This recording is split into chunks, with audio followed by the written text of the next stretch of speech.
युवा स्वाभिमान पक्षाचे नेते सुनील भाऊ राणा व नगरसेविका सुमतीताई ढोके यांनी केली गोपालनगर भुयारी मार्गाची पाहणी व गोपालनगर येथील नागरिकांसोबत चर्चा। संत गाडगेबाबा यांच्या प्रतिमेला पुष्पहार अर्पण करून गोपालनगर अंडरपास येथे साफसफाई अभियान राबवण्यात आले।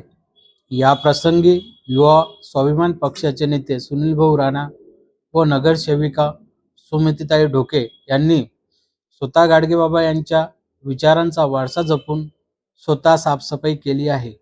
या प्रसंगी युवा स्वाभिमान पक्षाचे पदाधिकारी, कार्यकर्ते व महानगरपालिकेचे कर्मचारी यांनी संपूर्ण गोपालनगर अंडरपास भुयारी मार्ग घाणमुक्त केला आहे। या प्रसंगी नगरसेविका सुमतीताई ढोके यांनी स्वच्छ गोपालनगर, स्वच्छ अमरावती असा संदेश दिला आहे। अमरावती शहरात या स्वच्छतेचे सर्वत्र कौतुक होत आहे।